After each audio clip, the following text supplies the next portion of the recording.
ಹುಟ್ಟಿದರೆ ಕನ್ನಡ ನಾಡಲು ಹುಟ್ಟಬೇಕು. ನಮಸ್ಕಾರ, ಎಲ್ರಿಗೂ ಸ್ವಾಗತ. ಮತ್ತೊಂದು ದೆವ್ವದ ಕಥೆಯೊಂದಿಗೆ. ಎಲ್ಲರೂ ಚೆನ್ನಾಗಿದ್ದೀರಾ ಅಂತ ಅಂದ್ಕೊಂಡಿದ್ದೀನಿ.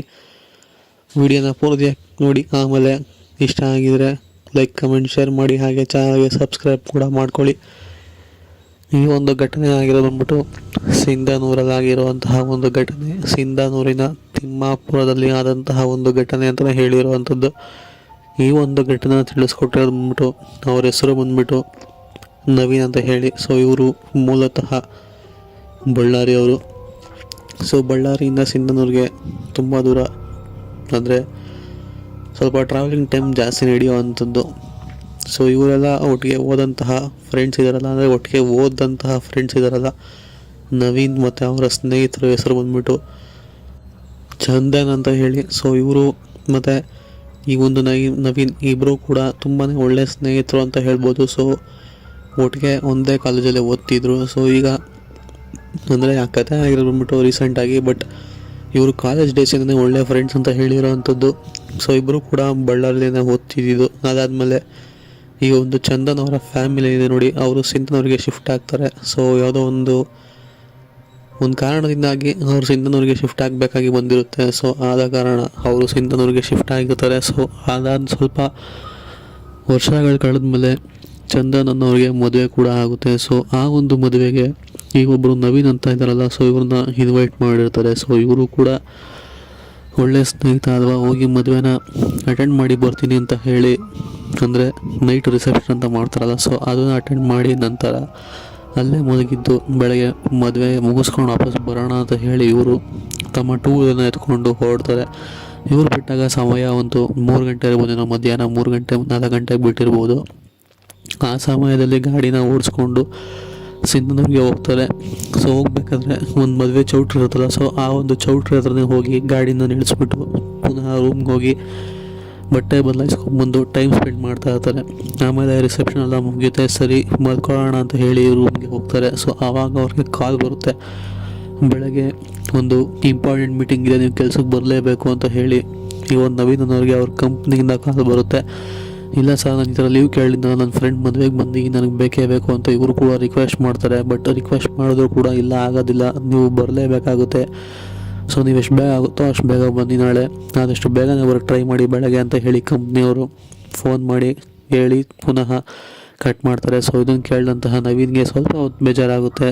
ಈ ಥರ ಒಂದು ಸ್ನೇಹಿತನ ಮದುವೆನೂ ಕೂಡ ನೋಡೋಕ್ಕಾಗ್ತಿಲ್ವಲ್ಲ, ಎಷ್ಟೇ ರಿಕ್ವೆಸ್ಟ್ ಮಾಡಿದ್ರು ಕೂಡ ರಜಾ ಕೊಡಲಿಲ್ವಲ್ಲ ಅಂತ ಹೇಳಿ ನಡೆದಂತಹ ಎಲ್ಲ ಸಿಚುವೇಶನ್ನು ಕೂಡ ಅವ್ರಿಗೆ ಚಂದನ್ ಅನ್ನೋರಿಗೆ ತಿಳಿಸ್ಬಿಟ್ಟು, ಸರಿ ಮಗ ಹುಷಾರಾಗಿ ಹೋಗು ಅಂತ ಹೇಳಿ ಅಲ್ಲಿಂದ ಚಂದನ್ ಅವರು ಕಳಿಸ್ಕೊಟ್ಟಿರೋವಂಥದ್ದು ಈ ಥರ ಮಾತಾಡಿಬಿಟ್ಟು. ಸೊ ಅದಾದಮೇಲೆ ಹುಷಾರಾಗಿ ಹೋಗು, ಅಲ್ಲಿ ಗಾಡಿಗೆ ಯಾರೇ ಅಡ್ಡ ಹಾಕಿದ್ರು ಕೂಡ ನಿಲ್ಸೋದಕ್ಕೆ ಹೋಗಬೇಡ, ಯಾರೇ ಅಡ್ಡ ಹಾಕೋದಲ್ಲ, ನಿನಗೆ ಯಾರೇ ಏನೇ ಮಾಡಿದ್ರು ಕೂಡ ಗಾಡಿನ ಯಾವುದೇ ಕಾರಣಕ್ಕೂ ಸ್ಟಾಪ್ ಮಾಡಬೇಡ, ಸುಮ್ಮನೆ ಹೋಗ್ತಾ ಇರು ಅಂತ ಹೇಳಿ ಕಳಿಸ್ತಾರೆ. ನವೀನ್ ಅನ್ನೋರಿಗೆ ಸ್ವಲ್ಪ ವಿಚಿತ್ರ ಅನ್ಸುತ್ತೆ, ಈ ಥರ ಯಾಕೆ ನನ್ನ ಸ್ನೇಹಿತ ನನಗೆ ಹೇಳಿದ ಚಂದನ್ ಅಂತ ಹೇಳಿ. ಪರವಾಗಿಲ್ಲ, ಅವ್ನು ಹೇಳಿದ್ರು ಏನೋ ಒಂದು ಮೀನಿಂಗ್ ಇರುತ್ತೆ ಅಂತ ಹೇಳಿ ಇವರು ಕೂಡ ಗಾಡಿನ ಸ್ಟಾರ್ಟ್ ಮಾಡಿ ಹೊರಡ್ತಾರೆ. ಸೊ ಇವ್ರು ಬಿಟ್ಟಾಗ 11 ಗಂಟೆ ಆಗಿರುತ್ತೆ ಸಮಯ, ರಾತ್ರಿ 11 ಗಂಟೆ. ಸೊ ಆ ಒಂದು ಸಿಂಧನೂರಿಂದ ಓಡಿಸ್ಕೊಂಡು ಬರಬೇಕಾದ್ರೆ ಸ್ವಲ್ಪ ದೂರದಲ್ಲಿ ತಿಮ್ಮಾಪುರ ಊರು ಸಿಗುತ್ತೆ. ಸೊ ಆ ಒಂದು ಊರು ಒಂಥರ ಕಾಡು ರಸ್ತೆ ಅಂತಲೇ ಹೇಳ್ಬೋದು, ಸುತ್ತಮುತ್ತ ಕಾಡೇನೆ. ಊರು ಒಳಗಡೆ ಹೋಗಬೇಕು, ಸ್ವಲ್ಪ ದೂರ ಮನೆಗಳು ಸಿಗಬೇಕು ಅಂದರೆ ಒಳಗಡೆ ಹೋಗಬೇಕು. ಬಟ್ ರೋಡ್ ಮಾತ್ರ ಆ ಕಡೆ ಈ ಕಡೆ ಫುಲ್ಲು ಖಾಲಿ, ಒಂಥರ ಸಿಂಗಲ್ ರೋಡ್ ಅಂತಲೇ ಹೇಳ್ಬೋದು ಕಾಡ್ದಾರಿಯಲ್ಲಿ. ಹೀಗೆ ಹೋಗ್ಬೇಕಾದ್ರೆ ಅವ್ರಿಗೆ ಮುಂದೆಗಡೆ ಯಾವುದೋ ಒಂದು ವ್ಯಕ್ತಿ ಡ್ರಾಪ್ ಕೇಳಿದ್ರೆ ಅವ್ರಿಗೆ ಕಾಣಿಸ್ಬರುತ್ತೆ. ಸೊ ಆ ಸಮಯದಲ್ಲಿ ಆ ಕಡೆ ಈ ಕಡೆ ಯಾವ ಗಾಡಿಗಳು ಕೂಡ ಓಡಾಡ್ತಾ ಇರೋದಿಲ್ಲ. ಇಷ್ಟೊಂದು ಸಮಯ ಆಗಿದೆ, ಯಾರು ವ್ಯಕ್ತಿ ಡ್ರಾಪ್ ಕೇಳ್ತಾ ಇದ್ದಲ್ಲ, ಗಾಡಿಗೆ ಬೇರೆ ಅಡ್ಡ ಆಗ್ತಾ ಇದ್ದಲ್ಲ. ಅಲ್ಲಿ ಅವ್ರು ಆ ಮೂಮೆಂಟ್ಗೆ ಚಂದನ್ ಹೇಳಿದ್ನಲ್ಲ, ಯಾರೇ ಕೈ ಅಡ್ಡ ಹಾಕೋದು ನಿಲ್ಲಿಸ್ಬೇಡ ಅಂತ ಹೇಳಿ. ಸೊ ಆ ಒಂದು ಮಾತನ್ನ ಇವರು ಮರ್ತು ಬಿಟ್ಟಿರ್ತಾರೆ. ಸೊ ಮನೆಗೆ ಬರೋ ಗಾಬರಿಯಲ್ಲಿ ಪರವಾಗಿಲ್ಲ ಬಿಡು, ಇಷ್ಟೊಂದು ಟೈಮ್ ಆಗಿದೆ, ಹತ್ತಿಸ್ಕೊಂಡು ಎಲ್ಲೋ ಬಿಡ್ಬೇಕನ್ನೋ ಬಿಟ್ಬಿಟ್ಟು ಹೋಗೋಣ ಹೋಗೋದಾರಿಲ್ಲಿ ಅಂತ ಹೇಳಿ ಹತ್ತಿಸ್ಕೊತಾರೆ. ಸೊ ಆ ಒಂದು ವ್ಯಕ್ತಿ ಕೂಡ ಹತ್ತಿ ಕೂತ್ಕೊತಾನೆ. ಬಟ್ ಕೂತ್ಕೊಂಡಾಗ ಇವ್ರಿಗೇನು ಕೂಡ ಬೈಕಲ್ಲಿ ಫೀಲೇ ಆಗೋದಿಲ್ಲ, ಹಿಂದೆಗಡೆ ಯಾರು ಕೂತಿದ್ದಾರೆ ಅಂತಲೇ ಇವ್ರಿಗೆ ಅನ್ಸೋದಿಲ್ಲ. ಸರಿ, ಏನು ಇಷ್ಟೊಂದು ವೆಯ್ಟ್ ಇಲ್ವಲ್ಲ, ಹೆಂಗೆ ಏನು ಅಂತ ಹೇಳಿ ಇವ್ರು ಕೂಡ ಏನು ಪರವಾಗಿಲ್ಲ ಬಿಡು ಅಂತ ಹೇಳಿ ಓಡಿಸ್ಕೊಂಡು ಸ್ವಲ್ಪ ದೂರ ಬರ್ತಾರೆ. ಬಂದಾದಮೇಲೆ ತಿಮ್ಮಾಪುರ ಬಿಟ್ಟು ಒಂದು ಸ್ವಲ್ಪ ದೂರ ಅಷ್ಟೇ, ಒಂದು 2-3 ಕಿಲೋಮೀಟ್ರ್ ಬಂದಾದಮೇಲೆ ಒಂದು ಬಸ್ ಸ್ಟಾಪು, ಅಂದರೆ ಬಸ್ ಸ್ಟಾಪ್ ಎಲ್ಲ ಫುಲ್ಲು ಹೊಡೆದೋಗಿ ಅರ್ಧಂಬರ್ಧ ಆಗೋಗಿರುತ್ತೆ. ಆ ಬಸ್ ಸ್ಟಾಪ್ ಹಿಂದೆಗಡೆ ಒಂದು ಪಾಳು ಬಿದ್ದಿರೋ ಮನೆ ಕೂಡ ಇರುತ್ತೆ, ಒಂದೇ ಒಂದು ಮನೆ, ಒಂದೇ ಒಂದು ಬಸ್ ಸ್ಟಾಪ್, ಎರಡೇ ಇರೋವಂಥದ್ದು ಅಲ್ಲಿ. ಅದಾದಮೇಲೆ ಸ್ವಲ್ಪ ದೂರ ಆದಮೇಲೆ ಮನೆಗಳು ಕಾಣಿಸ್ಬರುತ್ತೆ. ಸೊ ಅಲ್ಲಿ ಈ ಒಂದು ವ್ಯಕ್ತಿ ಹೇಳ್ಕೊಂಬಿಡ್ತಾನೆ ನಮ್ಮ ಮನೆ ಬಂದು ನಿಲ್ಲಿಸಿ ಅಂತ ಹೇಳಿ.